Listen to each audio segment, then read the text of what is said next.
नहीं बेटा, तुम एक बार खुद जाकर देख आओ। सास की आज्ञा मिलने भर की देर थी। सिमरन अपने पति साथ मायके आती है, परंतु इस बार घर के अंदर कदम रखते ही उसे सब कुछ बदला सा महसूस होता है। पहले जहां उसे देखते ही माँ पिताजी के चेहरे खुशी से खिल उठते थे, इस बार उन पर परेशानी की झलक साफ दिखाई दे रही थी। आगे भाभी उसे देखते ही दौड़ी चली आती और प्यार से गले लगा लेती थी, पर इस बार दूर से ही एक हल्की सी मुस्कान दे डाली। भैया भी ज्यादा खुश नहीं थे। सिमरन ने जैसे तैसे एक रात बिताई, परंतु अगले दिन जैसे ही उसके पति उसे मायके छोड़ वापस गए तो उसने अपनी माँ से बात की तो उन्होंने बताया इस बार बीमारी के चक्कर में भैया का काम बिल्कुल बंद हो गया है, ऊपर से और भी बहुत कुछ हो चला है।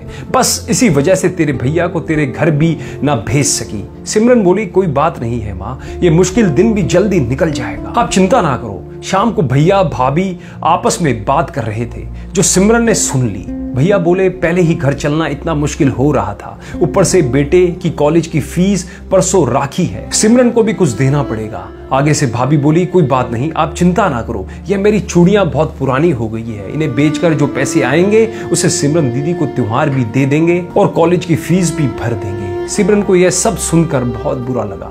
वह बोली, भैया भाभी ये आप दोनों क्या कह रहे हो? क्या मैं आपको यहाँ तंग करके कुछ लेने के लिए ही आती हूँ? वह अपने कमरे में आ जाती है। तभी उसे याद आता है अपनी शादी से कुछ समय पहले जब वह नौकरी करती थी तो बड़े शौक से अपनी पहली तनख्वाह लाकर पापा को दिया करती थी और उसके पापा कहते थे कि अपने पास ही रख ले बेटा, मुश्किल वक्त में ये पैसे काम आएंगे। इसके बाद वह हर महीने अपनी सारी तनख्वाह बैंक में जमा करवा देती थी। शादी के बाद जब भी मायके आती तो माँ उसे पैसे निकलवाने को कहती, पर सिमरन हर बार कहती अभी मुझे जरूरत नहीं है, पर आज उन पैसों की उसके परिवार को जरूरत है। वे अगले दिन ही सुबह भतीजे को साथ लेकर बैंक जाती है और सारे पैसे निकलवा पहले भतीजे की कॉलेज की फीस जमा करवाती है और फिर घर का जरूरी सामान खरीद घर वापस आती है। अगले दिन जब भैया के राखी बांधती है तो भैया भरी आंखों से उसके हाथ 100 का नोट रखते हैं। सिमरन मना करने लगती है तो भैया बोलते हैं, ये शगुन है पगली, मना मत कर। सिमरन बोली, भैया बेटियां मायके शगुन के नाम पर कुछ लेने नहीं बल्कि अपने माँ बाप की अच्छी सेहत की कामना करने,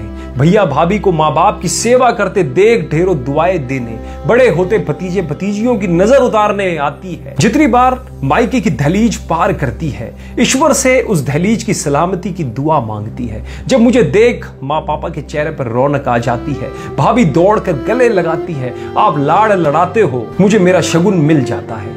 अगले दिन सिमरन मायके से विदा लेकर ससुराल जाने के लिए जैसे ही दहलीज पार करती है तो भैया का फोन बजता है। उन्हें अपने व्यापार के लिए बहुत बड़ा ऑर्डर मिलता है और वो सोचते हैं सचमुच बहनें कुछ लेने नहीं बल्कि बहुत कुछ देने आती है मायके, और उनकी आंखों से खुशी के आंसू बहने लगते हैं। सचमुच बहन बेटियां मायके कुछ लेने नहीं बल्कि अपनी बेशकीमती दुआएं देने आती है। जब वे घर की दहलीज पार कर अंदर आती है तो बरकत भी अपने आप चली आती है। हर बहन बेटी के दिल की तमन्ना होती है कि उनका मायका हमेशा खुशहाल रहे और तरक्की करे। मायके की खुशहाली देख उनके अंदर एक अलग ही ताकत भर जाती है जिससे ससुराल में आने वाली मुश्किलों का डटकर सामना वे कर पाती है। मेरा ये छोटा सा वीडियो सभी भाई बहनों और बेटियों को समर्पित है और साथ ही एक एहसास दिलाने की कोशिश है कि वह मायके का एक अटूट हिस्सा है। जब मन करे आ सकती है और जब मन करे जा सकती है। उनके लिए घर और दिल के दरवाजे हमेशा खुले रहेंगे। दोस्तों, उम्मीद करता हूँ इस कहानी ने भी आपके दिल को छुआ हुआ। यदि छुआ हो तो अपने सभी दोस्तों के साथ, भाइयों के साथ, रिश्तेदारों के साथ इस कहानी को ज्यादा से ज्यादा शेयर जरूर कीजिएगा। धन्यवाद।